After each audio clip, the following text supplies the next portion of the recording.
nuclear scare scam with Galen Winsor. Here to introduce Mr. Winsor is Pastor Ben Williams. Pastor Williams.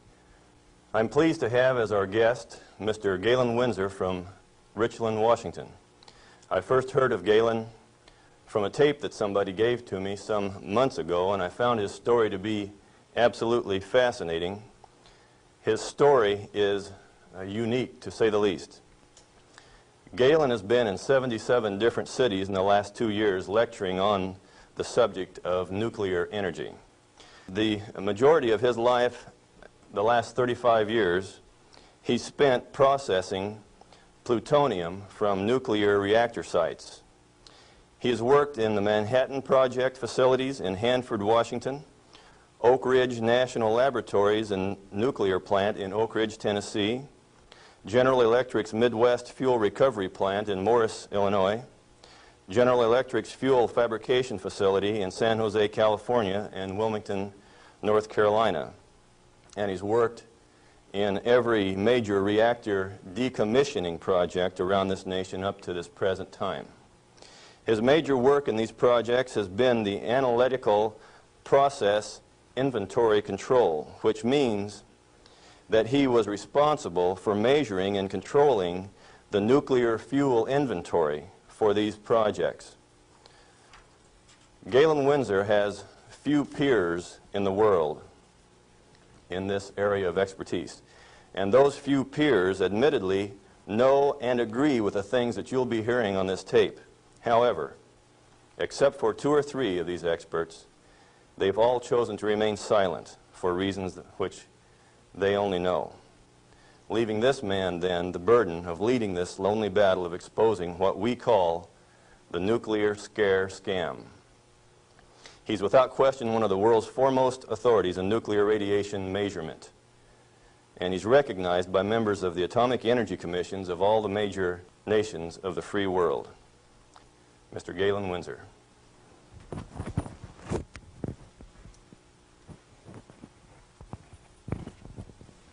God bless you. Thank you, Ben.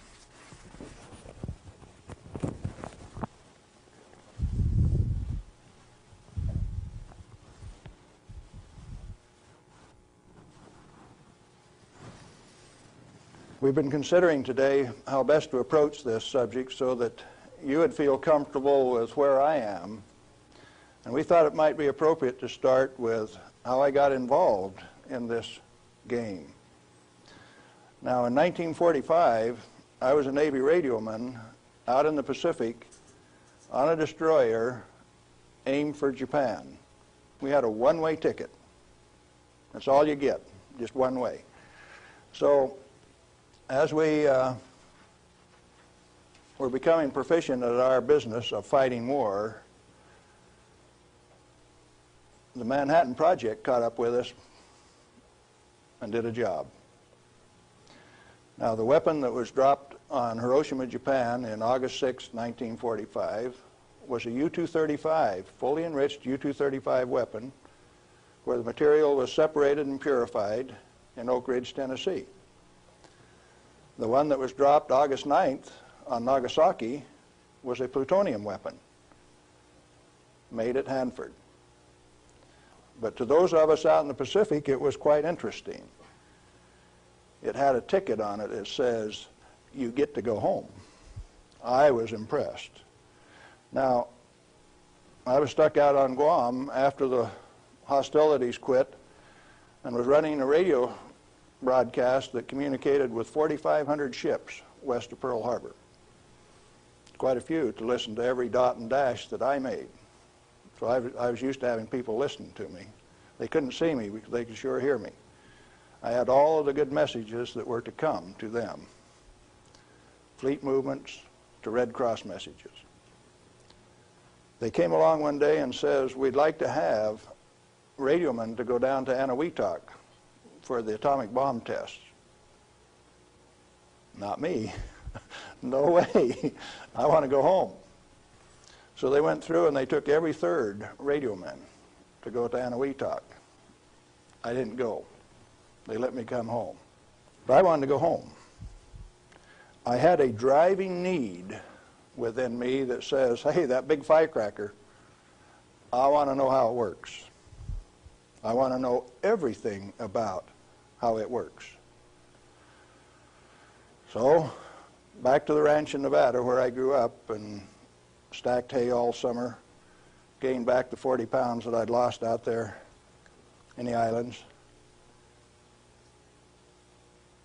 Into Brigham Young University in the fall of '46 in chemistry classes. Dr. Joseph Nichols could make an old farm kid like me love chemistry. I hadn't had any chemistry in high school, but the way Joe Nichols taught it, I wanted to know. So chemistry it was. And some neat guys like Carl Eyring taught me physics. And along in '47, I ran across a cute blonde from Richland, Washington. Now this girl had been telephone operator for General Leslie Groves and Dr. Enrico Fermi on the Manhattan Project. She got to put through the calls to Franklin Delano Roosevelt for these guys, so she talked personally to FDR.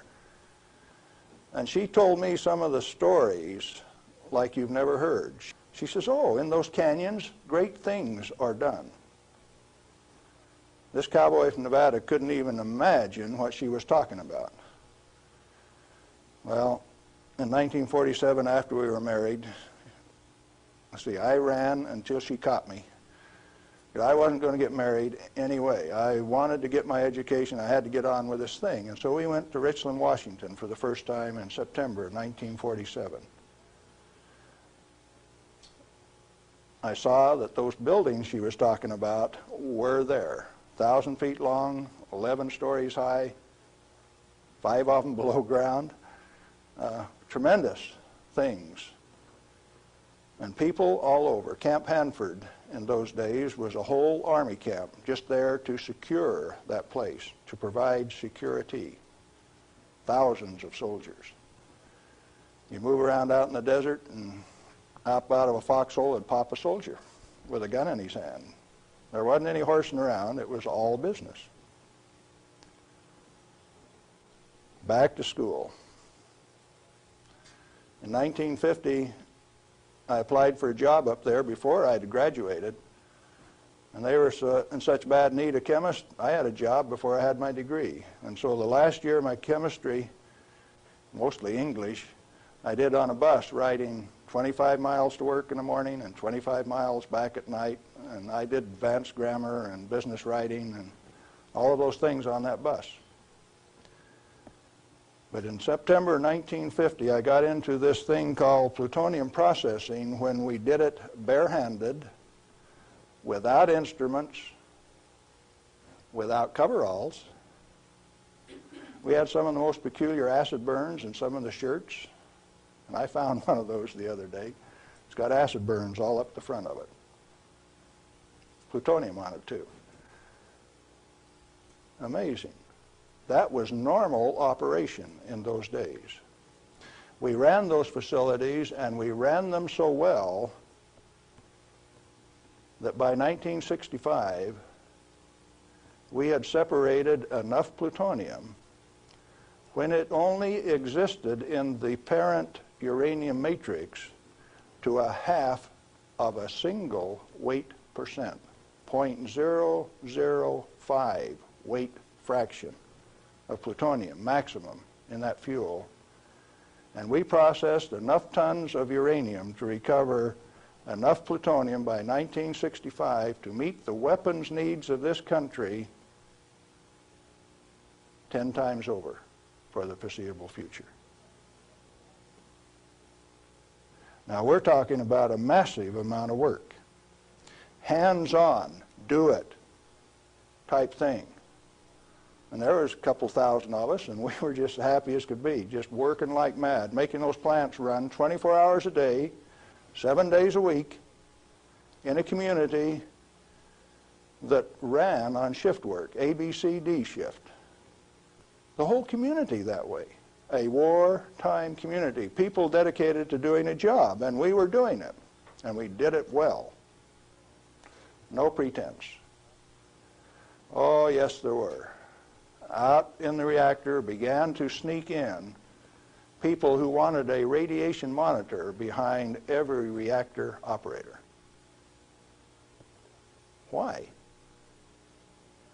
We know how to make these things run. When we got a metal fuel element stuck and it fell down on the trampoline back of the reactor, we'd go in with our feet and kick it off into the pool, smoking, burning. If you didn't have an instrument, you didn't know it was too hot, so you just went in and kicked it. Finally, along came a rule maker that says, thou shalt not do that. You'll get burned. Oh? I didn't get burned when I did it last week. But you exceeded the limit. Well, where did this limit come from? Turns out that in 1934, the International Commission on Radiation Protection fabricated a limit for X-rays. It was no longer permissible to be burned by them, erythema, reddening of the skin. You now had to keep a limit called 0.2 of an hour per day. How much is that? Well, you've got to have one of these Beckman instruments to read it, and you have to keep time of exposure. You know, there are 4 requirements on this thing: the size of the source, therefore the strength of the source, the distance from the source, the time of exposure, and the intervening shielding to keep from getting burned. Oh, fine. We've been doing this thing for years now, and we've never been burned. Why have we got these rules? And they says, yours is not to ask questions, yours is to do and die. Don't you ask questions.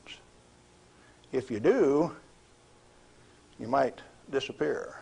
Those who broke the rules didn't appear the next day. Military rule? Oh, yes. Absolute. What was your appeal? And people you were working with one day, when they weren't there the next day, you didn't go inquire why. You were just grateful you still had your work to do, and you kept right on doing it. Now, this is in the United States of America. Well, in 1960, we found out that the materials that we were working with, the thing that we called high-level waste, that if you waited 3 years, these million-gallon tanks that high-level waste went into boiled off 15,000 gallons of water a day. Fairly hot? Oh, yes. This material, that if it ever broke a line, would seal itself off in the ground within a foot, make its own glass. It wasn't going to go anyplace. We did that a time or two, accidentally, of course. And so we started packaging this cesium-137 in casks in railroad cars like that and shipping it to Oak Ridge, Tennessee. And they'd take it out and make it into a barium titanate and press it into a pellet, and those things were so hot that they actually glowed in the dark from the infrared heat.